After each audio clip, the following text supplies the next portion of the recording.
Salutare și bine ați venit la un nou vlog! Astăzi, după 3 zile în care doar a fost ceață și a plouat torențial, ieșim și noi să vedem, odată cu voi, atracțiile turistice din Batumi. O să mergem până în port, pe Bulevardul Batumi, care e pe malul Mării Negre, are undeva la 7 km. Și poți să alergi, poți să te plimbi, poți să mergi cu bicicleta. Sunt mese de tenis, de biliard gratuite și tot pe malul mării sunt toate clădirile astea înalte, pe care vi le-am mai arătat și în vlogul anterior. De prin 2010 a început să se construiască așa intens în Batumi și au apărut tot felul de blocuri de 40 de etaje, hoteluri de lux, cazinouri. De asta se numește acum Las Vegasul de la Marea Neagră.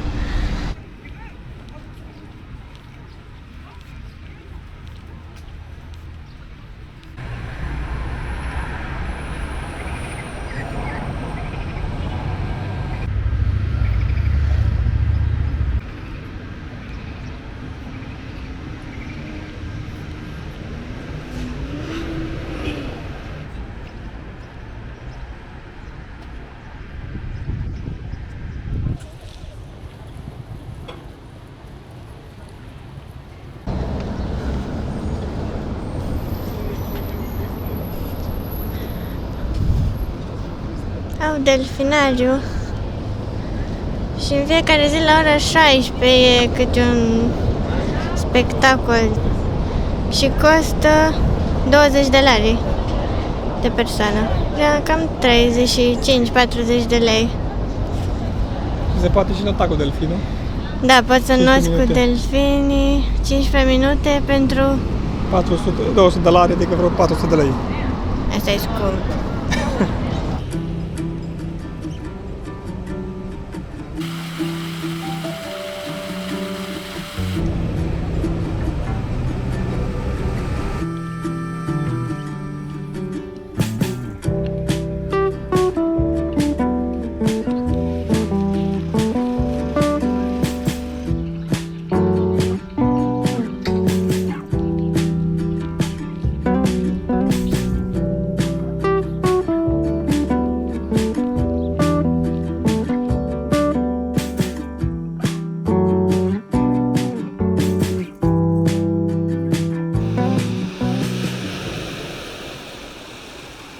Plaja este foarte lată, dar e plajă cu pietre, deci dacă căutați plaje cu nisip, sunt la vreo câți kilometri distanță? Nu, încep plaja cu nisip.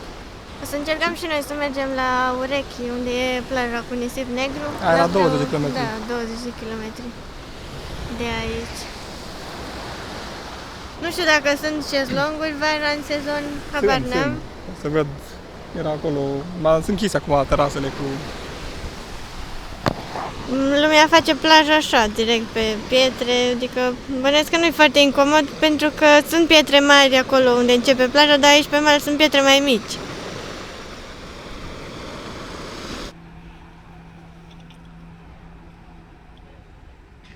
Cum ziceam, plaja de pietre.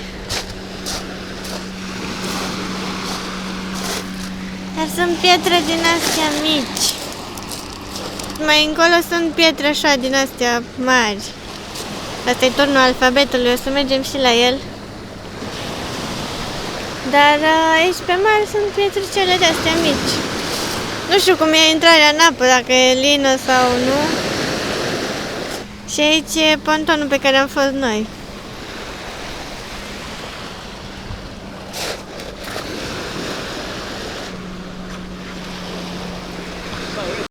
Rece? Da, nu-i foarte rece, așa ca un râu. Primăvara probabil. Ca un râu.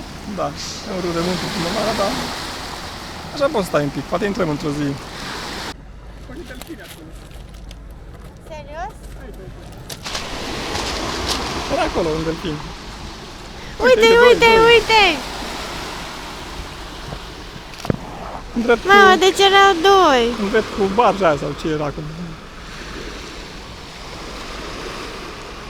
Erau doi. Pentru că să iasă până în stânga.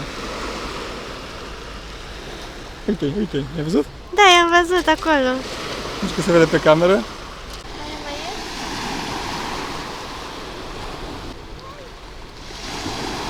e? Au plecat. Nu se mai văd acum, nu? Păi e greu tare să-i prind. Poate să văd pe cameră, acum nu știu cât s-au văzut că... Nu m-am așteptat să vedem.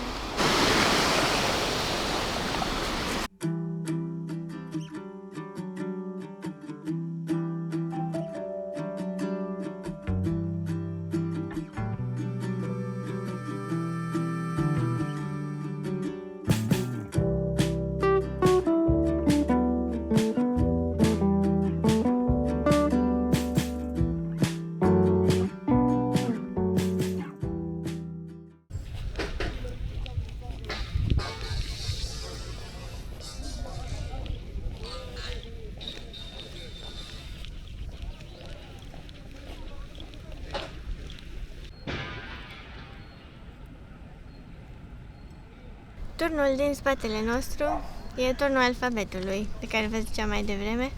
Se numește așa pentru că are pe el așa cele 33 de litere din alfabetul georgian.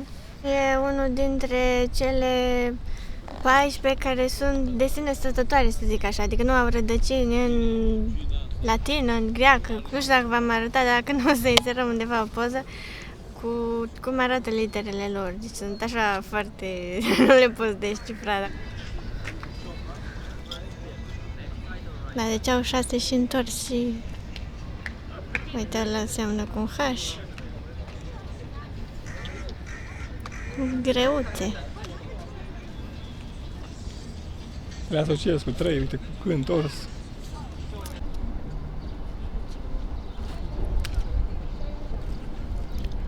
Astea sunt literele de care vă ziceam.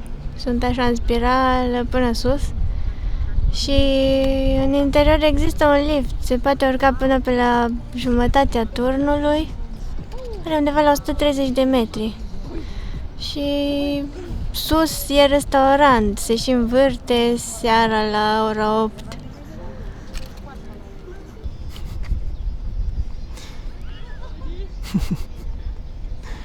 Nu dau și de cafea. La mă ții aici pe sec? Păi nu eu. Domnule, doamna. Că statuia asta se numește Me, You and Batumi. Adică eu, tu și Batumi. Unde-i cafeaua lui ăsta? Băut-o. Tantea asta are cafea, dar el n-are și farfuria aici. Da. Dezbat eu acum dilemele statuii. De ce nu ai cafea? Uite acolo, roata aia se învârte acum. Cred că doar seara se învârte roata. Se mișcă. Dar se mișcă, dar se mișcă foarte lent. Abia vezi că se mișcă. Da, păi mergem și încolo după aia să vedem. Asta e farul? Da, ăsta e farul. Dar cred că e numai de design, așa, nu știu dacă mai... Mi se pare că e prea... Adică mă așteptam să fie mai aproape de mal. Ca să... Mi-aș să fie mai înalt. Hai să vedem dacă putem să intrăm în turn. Păi vezi că se poate, nu? Păi, știu că se poate și că e lift în interior, dar vreau să văd dacă se plătește intrare, cât costă. Intrarea în turn, Urcarea întâi. urcarea în turn, da, până la jumătate, deci măcar nu urci până sus. Ce se cu restaurantul? Da, e 20 de lari, cam 40 de lei. Dacă ne întrebați, nu merită. Uite acolo. Așa, dacă chiar vreți să aveți o panoramă, mai bine mergeți cu telecabina, nu știu, mi se pare Da, mai... sau dacă stai la etajul 40, Da, e mai sus decât urci cu lift în turnul alfabetului.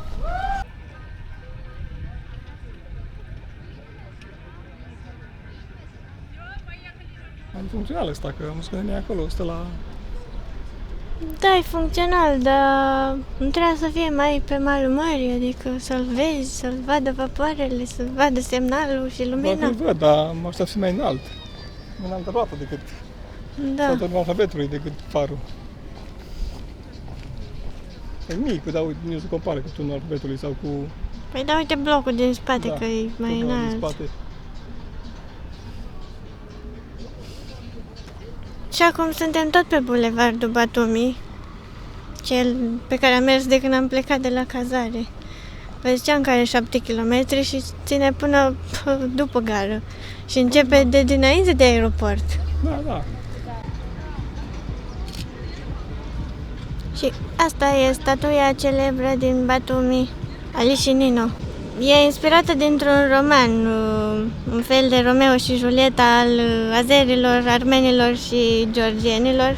E vorba de un tânăr din Azerbaijan și o prințesă georgiană și se pune în mișcare și se întrepătrund, se contopesc, dar fără să se atingă. Punem un cadru aici ca să vedeți cum se întâmplă.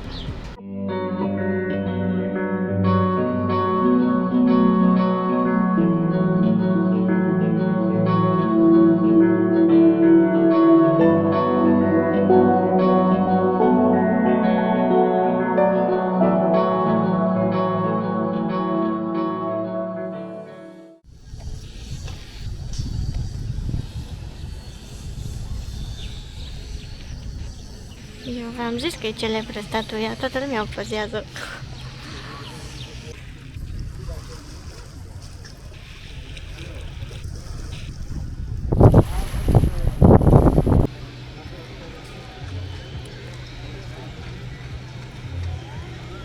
Am văzut cât costă roada, e 10 lari de persoană.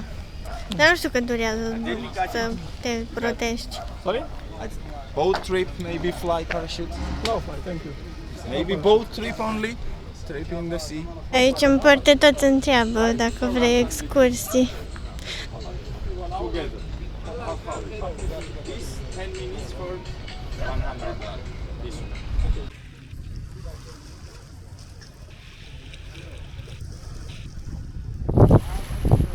So 20 lari per one person, Per one person.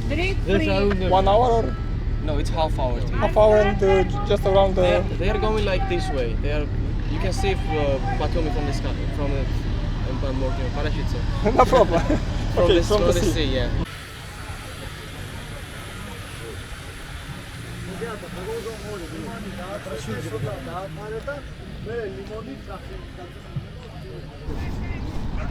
Am ajuns la Cha-Cha Tower. E un turn cu ceas care e copie după turnul cu ceas din Izmir și se numește Cha-Cha Tower pentru că până în 2015 de aici curgea ceacea în loc de apă. Leo, spune-ne ce este ceacea. Pălincă de-a lor. Da, ceacea e pălinca lor, țuica, cum vreți să o numiți. Am zis că are cam 80 de grade. Nu știu 70 de exact. grade ziceau. Dar da, până în 2015 chestia asta dădea ceacea în loc de apă. Era fântână de ceacea. Da. Scria pe net că e centru info înăuntru, dar acum nu mai văd să aibă Da, vreo e părăsită. utilitate, da. E cam abandonată și... Și nu-i foarte vechi turnul ăsta, că e copie după turnul cu ceas din Izmir. Deci e destul de recent, nu știu, după 2000, oricum. Da, dar dacă nu a mai fost întreținut, o să știu de acolo tavanul pică, acolo, Da. printre... Măcar dacă făcea punct de observare, să te urci în el. Aici este portul unde sunt foarte multe bărci private pentru excursii și pentru parasailing, plimbarea cu parașuta, cu tras de barcă. Doar că excursiile sunt așa de 30 de minute maxim în jurul portului Batumi și nu e foarte atractiv, mai ales că tanti vorbește foarte... Acum, hai să urcăm, să ne urcăm. Acolo unde vai doamna. Și era și un capitan care era săracul amețit bine. Când l-am văzut, am zis că sigur îmi mergem cu barca aia. Și costă... 20 de minute. Da, și nu vezi nimic interesant. Adică vezi, practic, ce vezi de pe uscat, vezi de pe mare, mare lucru. Nu știu dacă v-am zis până acum, dar o să vă zic acum pentru că am ocazia. Peste tot prin oraș sunt câte 2 steaguri. Și inițial nu știam de ce. Și după ce mi-am făcut research, eu am aflat că Batumi e capitala Agiarei. Agiara fiind regiunea autonomă. Ei au dialectul lor care împrumută niște cuvinte din turcă, au gastronomia lor. Turnul ăsta foarte înalt, o să mergem și mai aproape de el. Acolo e o roată care nu mai funcționează, dar tot e fain să vezi că e o roată incorporată așa în clădire. Și jos, bineînțeles, e alt cazinou.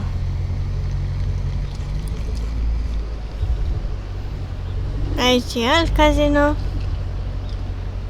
Cam fiecare hotel din ăsta mare are la parter cazinou.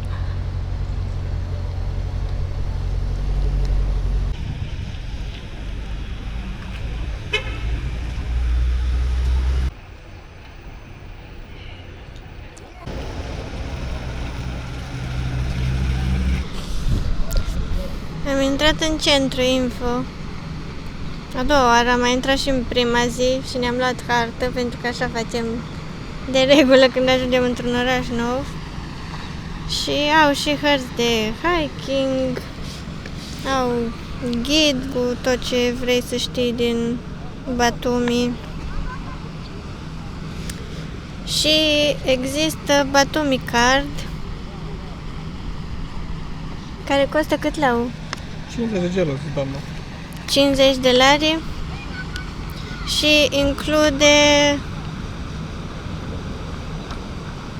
10 călătorii cu transportul public.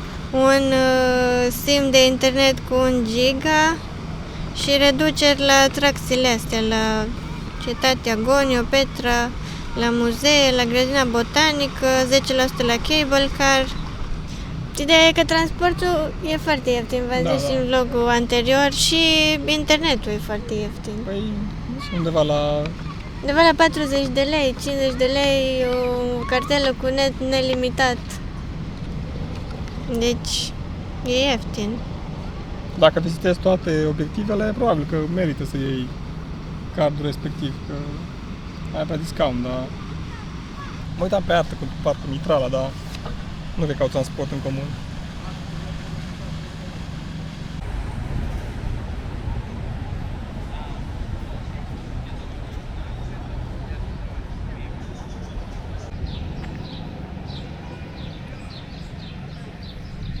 Am ajuns la ceasul astronomic. Deci asta e, pentru mine, e cea mai frumoasă clădire din Batumi. Are vitralii. Aici deja am trecut în partea mai istorică. Și aici e legenda. Da, uite, scrie Astronomical Clock. Înțelegi ceva din ea? Păi, astea zodiile, nu? Alea, da, zodiile. Aici arată când răsare soarele, asta e ora. Aici când răsare luna, când apare luna pe cer.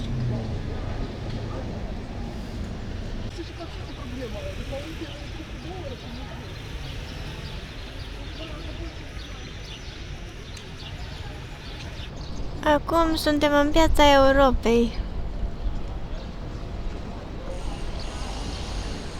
Aici e clădirea pe care v-am arătat-o mai devreme, turnul astronomic.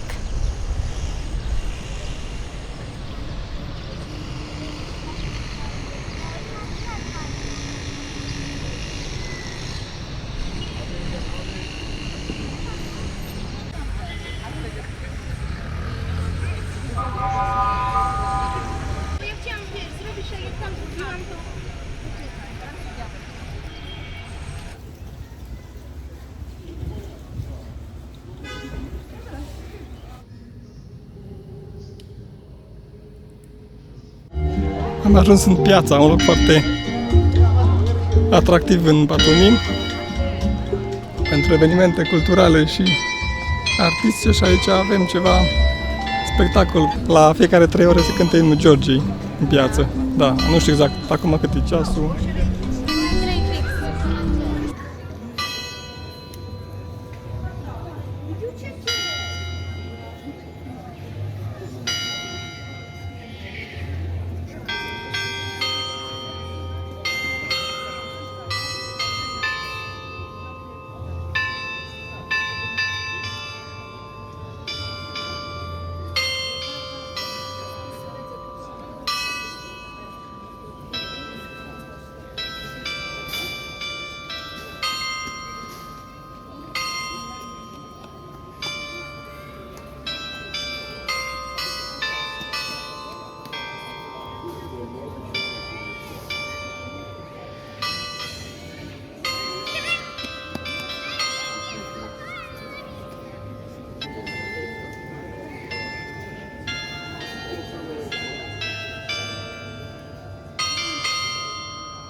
Arată foarte de gust, sunt multe hoteluri, restaurante aici.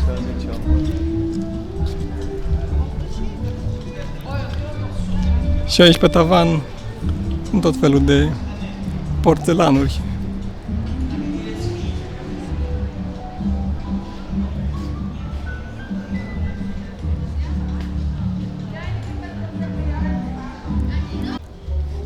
Chiar lângă piața e și Biserica Sfântul Nicolai. După ce am văzut Biserica Armeană, mai vedem o altă biserică în alt stil. Foarte aproape una de alta. Practic e peste drum de centru numit Piața. Am ajuns și la Catedrala Sfânta Trăime din Batumi, foarte frumoasă. Un alt stil față de cea armeană și Biserica Sfântul Nicolai. Să mergem înăuntru? Vreau, dar nu cred că filmăm, nu? Nu, că nu avem voie. Ok, mergem atunci. Și după ce am venit de la Biserica Sfânta Trăime, am ajuns la sinagoga din Batumi. În Georgia sunt foarte mulți evrei, comunitate mare de evrei, mai mult în Tbilisi, am înțeles. Dar și aici e o sinagogă. Nu cred că e deschisă, nu știu dacă se țin în ea evenimente.